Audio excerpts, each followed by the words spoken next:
திருவள்ளூர் மாவட்டத்தில் 3 விதமான வைரஸ் காய்ச்சல்கள் பரவி வருவதாக சுகாதாரத்துறை தெரிவித்துள்ள நிலையில், அந்த மாவட்டத்தில் இந்த மாதத்தில் மட்டும் 16 போலி மருத்துவர்கள் கைது செய்யப்பட்டுள்ளனர்.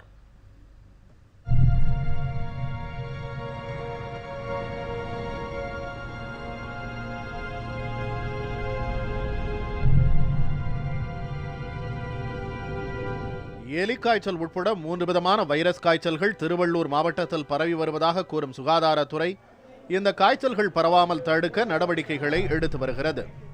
இந்த சூழலில் திருவள்ளூர் மாவட்டத்தில் மருத்துவம் படிக்காமல் மருத்துவம் பார்த்து வருபவர்களை கைது செய்ய மாவட்ட நிர்வாகம் நடவடிக்கைகளை மேற்கொண்டு வருகிறது. இந்த நடவடிக்கைகளின் பலனாக மாவட்டம் முழுவதும் 16 போலி மருத்துவர்கள் கைது செய்யப்பட்டுள்ளனர். பொன்னேரியில் ஓரிரு தினங்களுக்கு முன்பு 3 போலி மருத்துவர்கள் பிடிபட்டனர். 10ஆம் வகுப்பு வரை மட்டுமே படித்துவிட்டு இவர்கள் மருத்துவம் பார்த்தது தெரிய வந்தது. பொதுமக்களுக்கு காய்ச்சல் போன்ற ஏதாவது நோயால் அஃபெக்ட் ஆகிற பட்சத்தில் நம்ம தமிழ்நாடு கவர்மெண்ட் செஞ்சுருக்கிற அனைத்து வசதியும் உள்ள இந்த மாதிரி மருத்துவமனையை அணுகுமாறு மக்கள்கிட்ட கேட்டிருக்கோம்.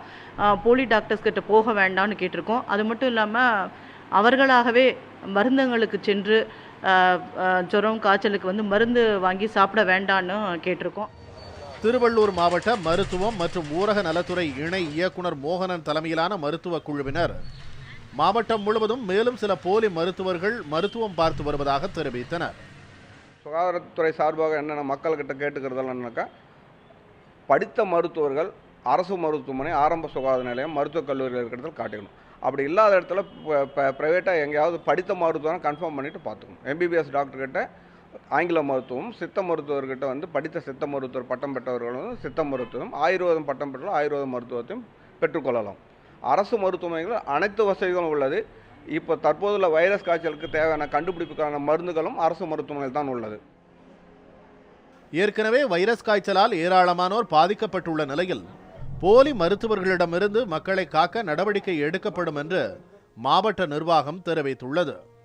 மாவட்டம் முழுவதும் 16 போலி மருத்துவர்கள் கைது செய்யப்பட்டிருக்கிற நிலையில் பொதுமக்கள் போலி மருத்துவர்களை நம்பி ஏமாற வேண்டாம் என்றும், அது தொடர்பான தகவல்களை பெற 1077 என்ற எண்ணிற்கு தொடர்பு கொள்ள மாவட்ட நிர்வாகம் அறிவுறுத்தியிருக்கிறது. புதிய தலைமுறைக்காக ஒளிப்பதிவாளர் மதுவுடன் எழில்.